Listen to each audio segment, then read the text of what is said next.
The arena may change, the players may change, the stakes may change, but the outcome never does.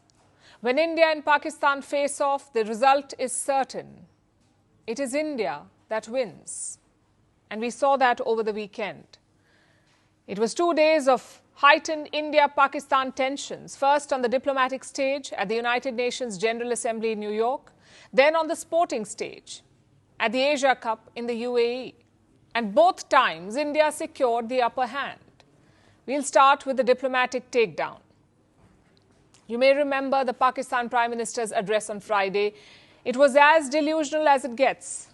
Shehbaz Sharif claimed victory over India. He called Pakistan a victim of terrorism.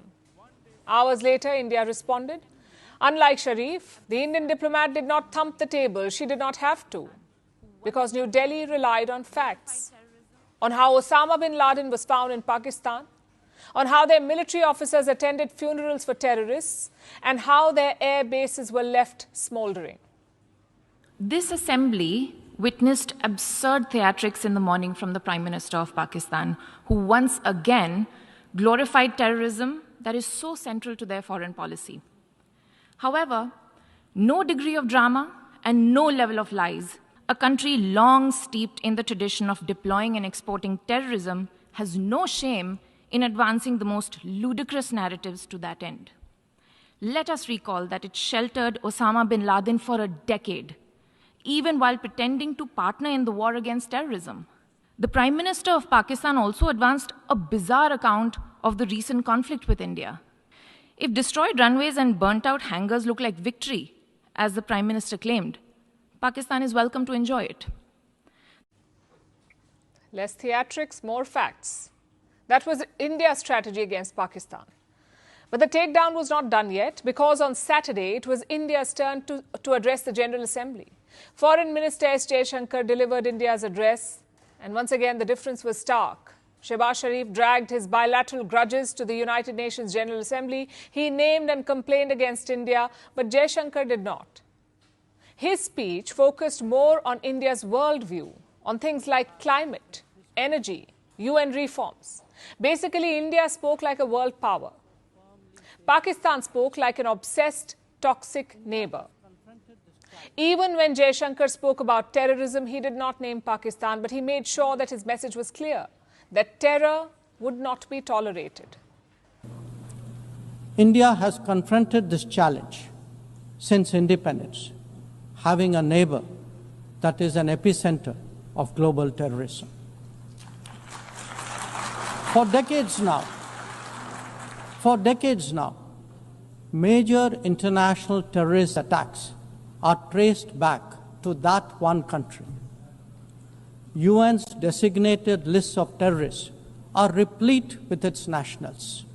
When terror hubs operate on an industrial scale, when terrorists are publicly glorified, then such actions must be unequivocally condemned. The contrast is there to see.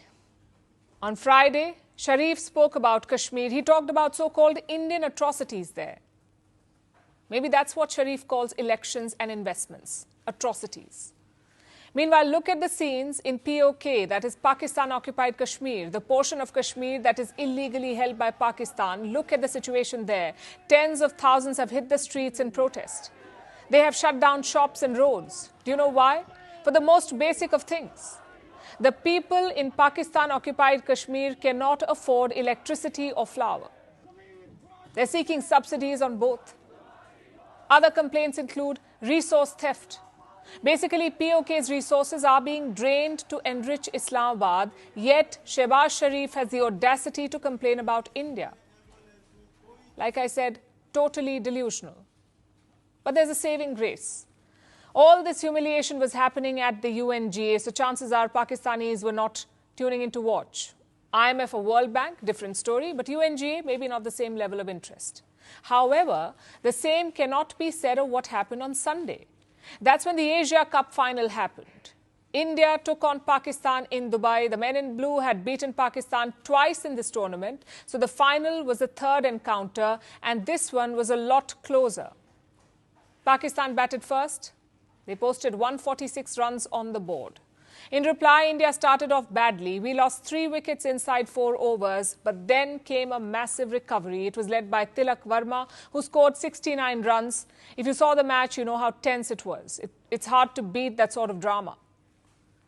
But minutes after the win, that's exactly what happened. You see, the Asia Cup is organised by the Asian Cricket Council. That's Asia's top cricketing body. And right now, it is led by a man called Mohsin Naqvi. Does the name sound familiar? It should, because he is also Pakistan's Home Minister. So Team India refused to take the trophy from him, from the Pakistani minister. This led to some strange scenes in Dubai.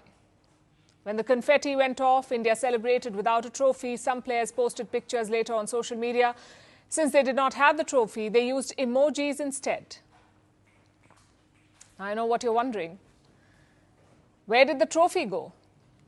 Well, Mohsin Naqvi stormed away with it. We're not making up any of this. The Pakistani minister took the trophy back to his hotel. The Indian board has now lodged a protest. They're asking the trophy to be returned. I guess there is petty, and then there is Pakistan.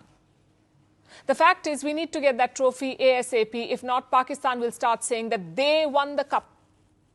But jokes aside, this weekend was very revealing.